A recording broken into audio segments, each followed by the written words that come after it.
Hello friends, welcome to YM tuition. আমাদের আজকের বিষয় হলো ডব্লিউবিপি ওয়্যারলেস অপারেটরের মক টেস্ট।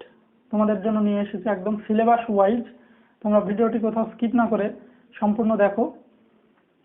আশা করি তোমাদের যথেষ্ট হেল্পফুল হবে এবং এই মক টেস্টটি একদম সম্পূর্ণ সিলেবাস ওয়াইজ প্রিপেয়ার করা হয়েছে, যার জন্য তোমাদের যথেষ্ট হেল্পফুল হবে। ঠিক আছে? আর তোমরা জানো আগামী 21শে November WBP wireless operator exam হচ্ছে, যার জন্য হাতে গোনা মাত্র আজ থেকে 22 থেকে 25 দিন সময় আছে। এই সময়ের মধ্যে তোমরা প্রিপারেশন যথেষ্ট জোর কদমে চালিয়ে যাও, এক্সাম ক্লিয়ার হয়ে যাবে আশা রাখতে পারো। তো দেখো, ডব্লিউবিপি ওয়্যারলেস অপারেটরের যে সিলেবাস, সেখানে কি আছে, জিকে এবং কারেন্ট অ্যাফেয়ার্স থেকে থাকবে 40 মার্ক, অঙ্ক, ফিজিক্স এবং রিজনিং থেকে 20 করে 60, টোটাল 100 মার্কের এক্সাম।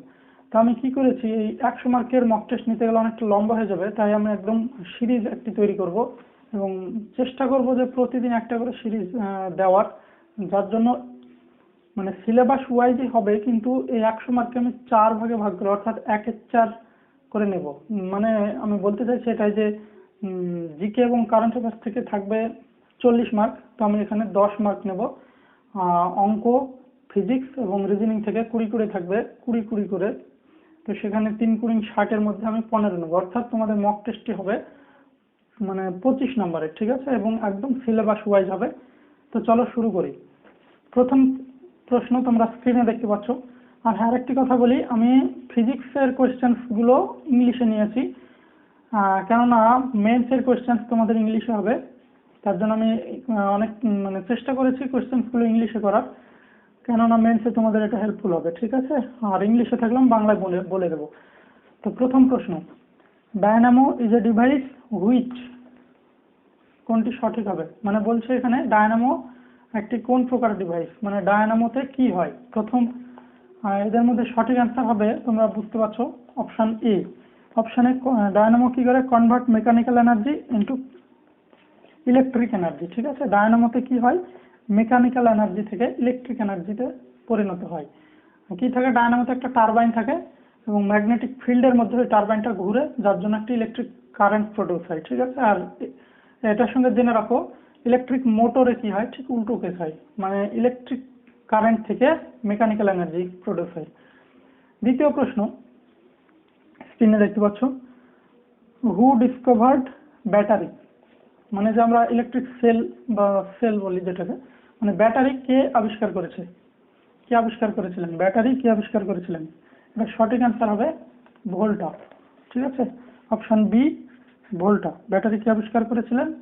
ভোল্টা। আর রন্টজেন কি আবিষ্কার করেছিলেন? রন্টজেন আবিষ্কার করেছিলেন এক্স রে। এবং ফ্যারাডে, মাইকেল ফ্যারাডে আবিষ্কার করেছিলেন ডায়নামো। ঠিক আছে? ফ্যারাডে আবিষ্কার করেছিলেন dynamo. Next question number 3, DC is converted into AC by using, এখানে বলছে কোনটিকে ব্যবহার করে ডিসি থেকে এসিতে কারেন্ট রূপান্তরিত করা হয়। সঠিক অ্যান্সার হয়ে যাবে ডিসি থেকে এসি, তাহলে সঠিক অ্যান্সার হবে ইনভার্টার। ঠিক আছে?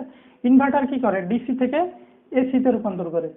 আর এটার সঙ্গে জেনে রাখো, যদি বলে কোন ডিভাইস এসি থেকে ডিসিতে রূপান্তরিত করে, তো এসি থেকে ডিসিতে রূপান্তরিত করে রেকটিফায়ার। তো রেকটিফায়ার একটি উদাহরণ কি, রেকটিফায়ার উদাহরণ হলো মোবাইলের চার্জার। ঠিক আছে? মোবাইলের চার্জার কি হয়, এসি কারেন্ট থেকে ডিসি কারেন্টে রূপান্তরিত করে মোবাইলের ভিতরে মোবাইল চার্জ করে। ঠিক আছে? তো এইটার সঠিক অ্যান্সার হয়ে যাবে ডিসি থেকে এসিতে কনভার্ট করে ইনভার্টার। নেক্সট কোয়েশ্চেন, 4 নম্বর প্রশ্ন দেখো, বলছে you have to replace 1500 ohm resistors in radio. You have no 1500 ohm resistors, but you have several 1000 ohm on which you would connect. মানে এখানে বলছে যে তোমার একটি রেডিওতে 1500 ওহমের রেজিস্ট্যান্স ছিল, কিন্তু সেটা কোনো কারণে খারাপ হয়ে গিয়েছে। তো সেখানে তোমাকে একটি রেজিস্ট্যান্স লাগাতে হবে, কিন্তু তোমার কাছে 1500 ওহমের রেজিস্ট্যান্স নাই, আছে কেবলমাত্র কয়েকটি 1000 ওহমের রেজিস্ট্যান্স। তো কেমন ভাবে লাগিয়ে তুমি 1000 রেজিস্ট্যান্স থেকে 1500 ওহম রেজিস্ট্যান্স পাবে? ঠিক আছে? তো সেটা বের করতে বলেছে। তো দেখো অপশনে আছে, তো এখানে সঠিক উত্তর কি হবে না, দেখো যখন তুমি 1500 ওহমের রেজিস্ট্যান্সটা লাগাচ্ছ, তখন কি হবে, এটার সঠিক অ্যান্সার হয়ে যাবে 2 in parallel and 1 in series. ঠিক আছে, তো এখানে 3টে রেজিস্ট্যান্সকে লাগাতে হবে তোমাকে 1500 ওহম পেতে গেলে, যার মধ্যে 2টো প্যারালাল লাগাতে হবে এবং একটা সিরিজে লাগাতে হবে। কিভাবে, মনে করো এই বিন্দু থেকে এই বিন্দুতে এখানে 1500 ওহম ছিল, একটা রেজিস্ট্যান্স ছিল। ঠিক আছে, 1500 ওহমের রেজিস্ট্যান্স ছিল। তো এখানে এটাকে রিপ্লেস করে তোমাকে 1000 ওহমের রেজিস্ট্যান্স ব্যবহার করতে হবে, এবং এমনভাবে তুমি 2-3টে যটা খুশি ব্যবহার করবে, এবং এখানে তোমাকে 1500 ওহম আনতে হবে 1000 ওহম রেজিস্ট্যান্স ব্যবহার করে। তো কি যদি আমরা কি করব, এখানে একটা, ঠিক আছে, এই দুটোকে যদি আমরা প্যারালাল লাগাই আর এইখানে যদি একটা লাগাই, তাহলে কি হবে, এই দুটো প্যারালাল, তো এটা 1000 ওহম, এটা 1000 ওহম আর এটা 1000 ওহম। এটাকে কি করব, তো এই দুটো যেহেতু প্যারালালে আছে, তাহলে এটার ফর্মুলা হচ্ছে 1/r = 1/r1 + 1/r2, মানে 1/1000 যোগ 1/1000, তার মানে 2/1000, তার মানে 2/1000 মানে 1/500, তার মানে এটার তুল্য রোধ হয়ে যাবে 500 ওহম। ঠিক আছে, আর এটা তুল্য রোধ হবে 500 ওহম, আর এটা 1000, তাহলে কি হয়ে গেল, টোটাল 500 যোগ 1000, যেহেতু এটা তখন সিরিজে হয়ে যাবে, তখন তার মানে এটার মধ্যে তুল্য রোধ হয়ে যাবে 1500 ওহম। ঠিক আছে, তো এটার সঠিক অ্যান্সার তাহলে হয়ে যাবে 2টোকে প্যারালাল লাগাতে হবে এবং একটাকে সিরিজে লাগাতে হবে। 5 নম্বর প্রশ্ন দেখো, 2 bulbs of 500 watts and 200 watt rated at 250 voltage will have resistance ratios। মানে এখানে বলছে দুটো বাল্বস আছে। ঠিক আছে, একটা হচ্ছে 500 ওয়াট আর একটা 200 ওয়াট, দুটোরই ভোল্টেজ হচ্ছে 250 ভোল্ট, তাহলে এদের রেজিস্ট্যান্সের রেশিও কি হবে। তো দেখো, আমরা জানি যে পি বা ডাব্লিউ দিয়ে ওটাকে ডিনোট করা হয়, মানে ওয়াট বা ক্ষমতা বা পাওয়ার সমান v²/i, পি সমান v²/i। ছোট ছোট যে ফিজিক্সের ফর্মুলা আছে এগুলো তোমাকে মনে রাখতে হবে। ঠিক আছে, তো পি সমান v²/i, এখান থেকে আমরা পাবো, এখানে দুটো বাল্ব আছে। ঠিক আছে, তো আমরা একটা v1 ধরি, একটা i1 ধরি, তাহলে এটা v²/i2। ঠিক আছে, তাহলে এখানে ভি হচ্ছে দুটোর ক্ষেত্রেই সমান 250, তাহলে এটাও 250, এটাও 250 স্কোয়ার, যেহেতু রেশিও তাই 250 আমি লিখছি না। ঠিক আছে, আর এখানে আছে 500 ওয়াট, একটা প্রথমটা হচ্ছে 500 ওয়াট আর দ্বিতীয়টা 200 ওয়াট। ঠিক আছে, এখানে এই দুটো সেম, তাহলে 0 0 কাটা, অর্থাৎ এটা অ্যান্সার হয়ে যাবে 2:5। ঠিক আছে, তাহলে এটা হয়ে যাবে রাইট অ্যান্সার 2:5। আশা করি বুঝতে পারছো। নেক্সট দেখি, তাহলে এটার অ্যান্সার হবে কত, 2:5। নেক্সট কোয়েশ্চেন বলছে দেখো, সি এবং জিকে থেকে, অর্থাৎ কারেন্ট অ্যাফেয়ার্স এবং জিকে থেকে আমি এটা ভাগ ভাগ করে দিয়েছি তোমরা যাতে বুঝতে পারো সহজে। হু ওয়াজ অ্যাওয়ার্ডেড গান্ধী শান্তি প্রাইজ 2020, মানে গান্ধী শান্তি প্রাইজ 2020 কে পেয়েছিলেন। তাহলে সঠিক অ্যান্সার হয়ে যাবে শেখ মুজিবুর রহমান, বাংলাদেশের শেখ মুজিবুর রহমান। দ্বিতীয় প্রশ্ন, Keibul Lamjao national park situated in, Keibul Lamjao national park কোথায় অবস্থিত, এটা সঠিক অ্যান্সার হবে Manipur. Next question, which state police launched a QR code equipment system for women safety. ঠিক আছে, মানে এখানে বলছে কোন স্টেট মহিলাদের সুরক্ষার জন্য কিউআর কোড ইকুইপমেন্ট লঞ্চ করলো, তো এটা রাইট অ্যান্সার হবে তেলেঙ্গানা। 9 নম্বর প্রশ্ন, মুদ্রা রাক্ষস বুক ইজ রিটেন বাই, মুদ্রা রাক্ষস যে বইটি কে লিখেছিলেন, সঠিক অ্যান্সার হবে বিশাখ দত্ত।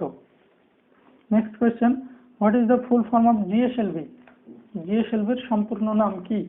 জিএসএলভির ফুল ফর্ম হচ্ছে geosynchronous satellite launch vehicle, geosynchronous satellite launch vehicle. ঠিক আছে, next question, what is the full form of GUI, খুব ইম্পর্টেন্ট, জিইউআই এর ফুল ফর্ম কি, কম্পিউটার থেকে এটা, জিইউআই এর ফুল ফর্ম হচ্ছে graphics user interface, graphics user interface. ঠিক আছে,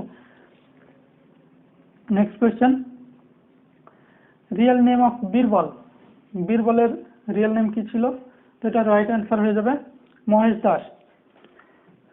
next question, who started the Chishti series, যে চিশতি যে সম্প্রদায় সেটা প্রচলিত করেছিলেন কে, এটা রাইট অ্যান্সার হবে মঈনুদ্দিন চিশতি। ঠিক আছে, next question, Rowlatt act was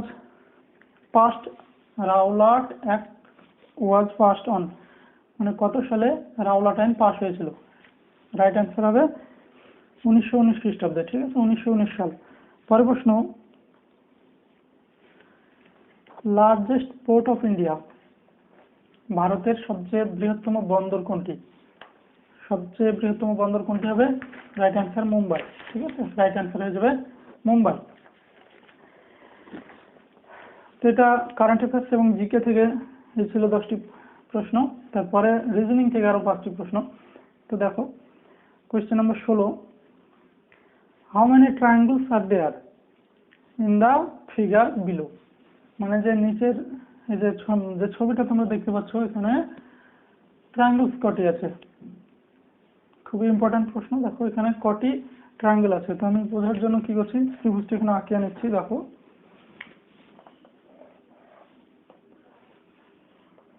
এরকম আছে, এরকম আছে, ঠিক আছে, এটা এইরকম আছে। এখানে ত্রিভুজের সংখ্যা কত আছে? এখানে ত্রিভুজের সংখ্যা কটি আছে সেটা বের করতে হবে। দেখো এখানে আছে, তাহলে এখানে যদি আমরা জানি এইখান থেকে এই যে এরকম যদি একটা আকার থাকে, এরকম আকার, তাহলে এটা কটা হয়? 1 2 আর এই দুটো যোগ, তার মানে 1 2 3, তাহলে এখানে 3টি ত্রিভুজ আছে। ঠিক আছে, 5 6 7 8, ঠিক আছে, আর এই যে এইটা একটা, তাহলে 9, আর এই বড়টা একটা, ঠিক আছে, তাহলে এইটা একটা দিলে 10, তাহলে টোটাল কটি ত্রিভুজ আছে এখানে? 10টি। তাহলে সঠিক অ্যান্সার হয়ে যাবে 10টি। আশা করি বুঝতে পেরেছো। Next question,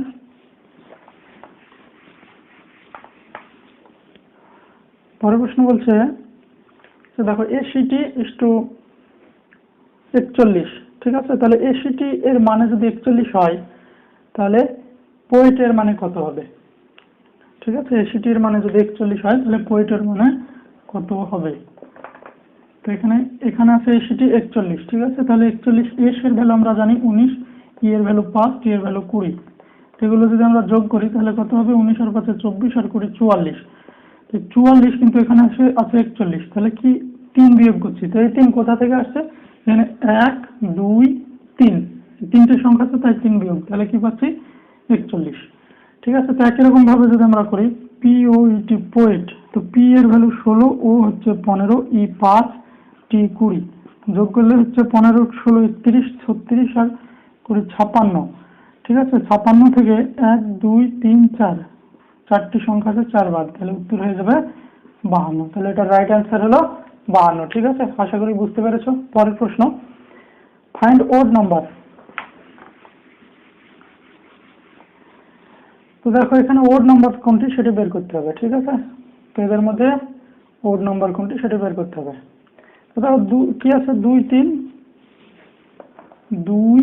3 61। ঠিক আছে, আমি লিখে নিচ্ছি 3 62, তারপরে আছে 3 8 64, 2 7 3 4, এটা আছে। তো দেখো এখানে এই দুটোকে গুণ করলে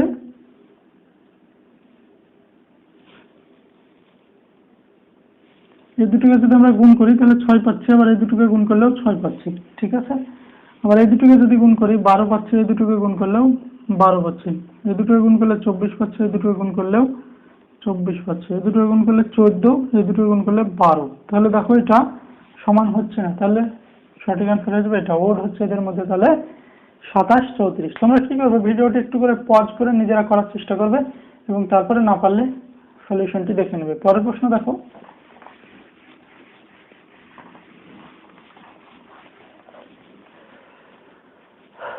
পরের প্রশ্ন,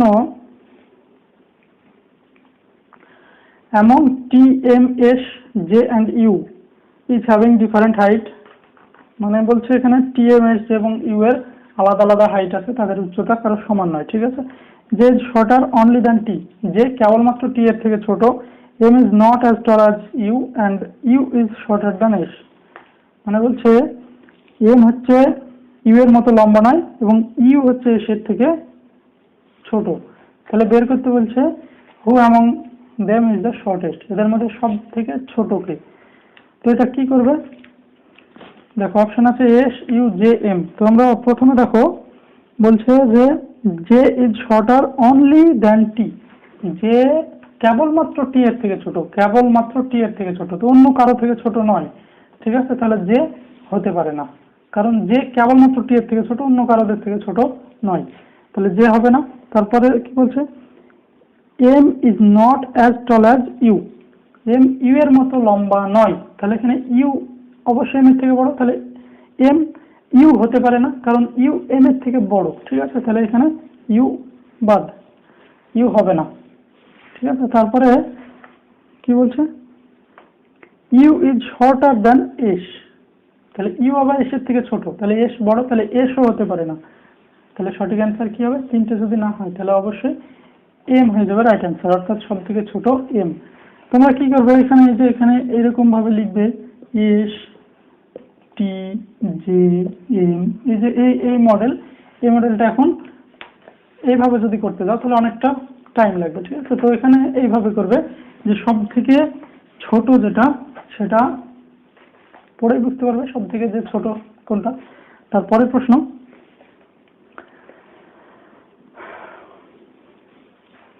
দেখো বলছে 8 যোগ 8 সমান 72, 5 যোগ 5 সমান 30, 7 যোগ 7 56, 6 যোগ 6 সমান কত। তো এটা সঠিক অ্যান্সার হবে কি, দেখো কিভাবে হচ্ছে, 8 যোগ 8 সমান, রিজনিং এ কি যে কোনো কিছু হতে পারে। ঠিক আছে, যে সবসময় যে যোগ করলে যে 18 হয় 72 কেন হচ্ছে এরকম কোনো ব্যাপার না, যা এখানে তোমাকে লজিকটি খুঁজে বের করতে হবে।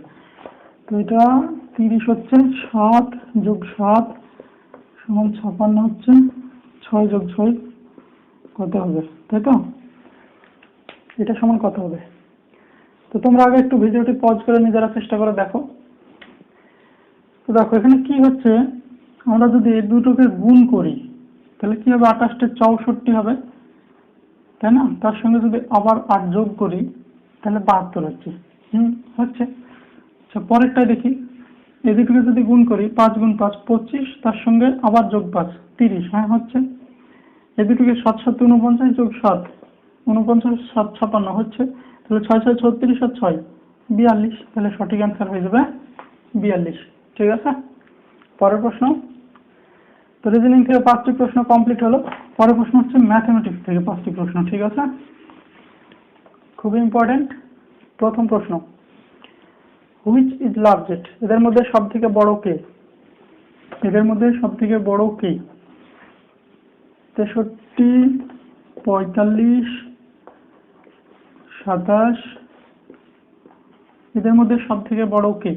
কি করবে, এদের গসাগু বের করার চেষ্টা করবো আমরা প্রথমে।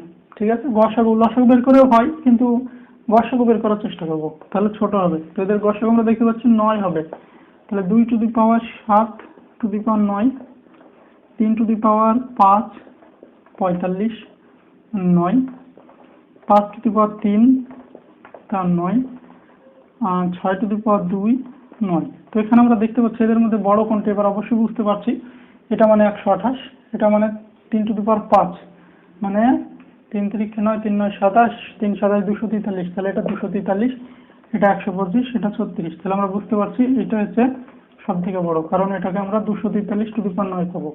তাহলে রাইট অ্যান্সার হয়ে যাবে লার্জেস্ট হচ্ছে 3 টু দি পাওয়ার 45। ঠিক আছে, পরের প্রশ্ন, দেখো বলছে যে একটি সিরিজ দেওয়া আছে, এখানে একটি সিরিজ দেওয়া আছে, which is 7th number of this series. তো এই সিরিজের 7ম নাম্বারটি কি হবে। তো আমরা জানি কোন সিরিজের nতম নাম্বার হচ্ছে a plus n minus 1 into D, তাই তো। তাহলে এখানে বলছে 7ম নাম্বার, কি বলছে এখানে, এখানে বলছে যে মানে 7ম সংখ্যাটি কি হবে, এই যে সিরিজটি চলছে 7ম সংখ্যাটি কি হবে। তো 7ম সংখ্যাটি, তাহলে প্রথম সংখ্যা এ মানে 5 আছে, 7ম মানে 7 মাইনাস 1 মানে 6, ডি এদের সাধারণ ডিফারেন্স আছে 7 5 12, মানে 12 বিয়োগ 5 অর্থাৎ 7। ঠিক আছে, তাহলে এটা সঠিক অ্যান্সার হয়ে যাবে 42 আর 5 47, তাহলে এই সিরিজের 70 নম্বরটি হবে 47 রাইট অ্যান্সার। পরের প্রশ্ন,